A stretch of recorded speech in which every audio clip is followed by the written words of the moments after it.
You guys, and welcome back to my channel.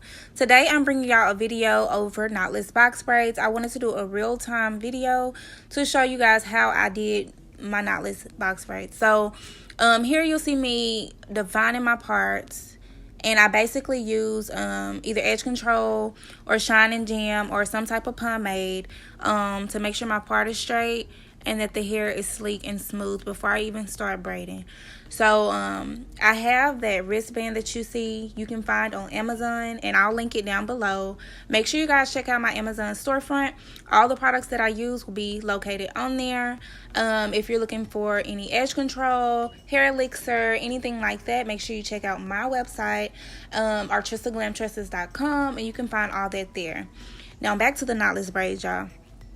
I always divide that subsection there into 3, and then I start on my right hand side. So I'll take one piece, switch it over to the left, switch it back over to the right, and then back over to the left. And if you don't understand what I'm talking about, I'm going to show you again here in a second. When it comes to adding the hair in, I add in small pieces, as you can see right there. I add in 2, 3, maybe 4 pieces, depending on the thickness that I want. And it's very similar to doing feed-in braids. So if you know how to do feed-in braids, knotless braids should come very, very easy. But yeah, another tip that I can give you guys is, in the beginning when I was doing knotless braids, I had trouble keeping the root flat.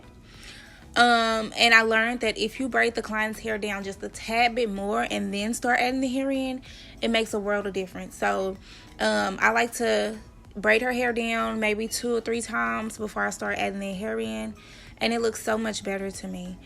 And then I just continue to braid on down until I'm finished with that braid. I'm going to show you guys again. See here, I like to take my comb, make sure my section is completely straight, and then I add on my shine and jam or my edge control, whatever product that I'm using, to smooth that box out. And then here is when I like to go ahead and section it out into 3 pieces. So I take the hair and I divide it down into 3. And then I switch it over to the left, back over to the right, over to the left again, and back over to the right.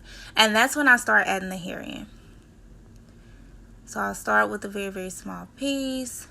I'll braid down once, I'll add another piece, braid down once more, and then I'll add another piece. And now the size of the hair that you're adding in really depends on the size of the braid that you're doing. Of course, if you're doing more of a large or jumbo braid, the hair that you use will be thicker than what I'm using in the video. But yeah, the concept will still be the same. And then you just continue to braid down. So I hope this really helped you guys. I've been getting a few questions on how I do my knotless. And yeah, I wanted to show y'all in real time how they're done.